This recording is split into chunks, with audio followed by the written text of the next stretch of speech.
Forgiveness isn't a one-time event with a limit. It's an ongoing posture of the heart. It may involve wrestling with our emotions, but the decision to forgive must precede the feeling of forgiveness. Matthew 18:21-22 says, Then Peter came to Jesus and asked, Lord, how many times shall I forgive my brothers or sisters who sin against me? Up to 7 times? Jesus answered, I tell you, not 7 times, but 77 times.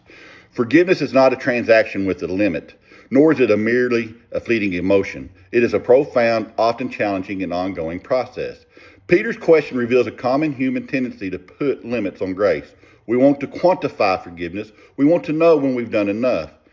When Jesus says 77 times, he has given us an infinite number, an unlimited willingness to forgive. It's about a posture of the heart, not a tally mark on a spiritual scorecard. If we're counting, we're missing the point. If we're waiting for the final straw, we're clinging to unforgiveness. Jesus calls us to a forgiveness that is boundless, reflecting the boundless forgiveness we receive from God. One of the greatest misconceptions about forgiveness is that it means forgetting the hurt, excusing the wrong, or pretending it never happened. But forgiveness is a decision. It's a conscious choice of the will to release the desire for revenge or resentment. Forgiveness is about releasing the debt. It's letting go of the right to punish the offender.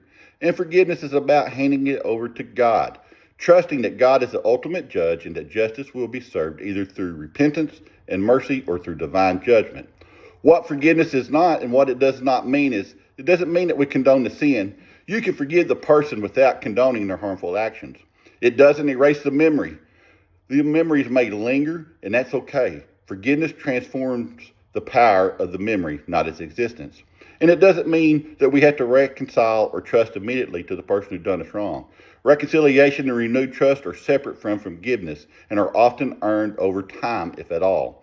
Forgiving someone does not mean putting yourself back in a dangerous or unhealthy situation. If forgiveness were just a feeling, we'd rarely do it. Our emotions often scream for retaliation, justice, prolonged anger.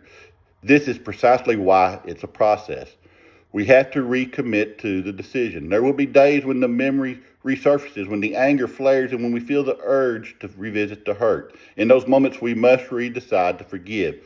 We must say, I choose to forgive this person again. We have to surrender the desire for justice. Trust that God is just. God sees, He knows.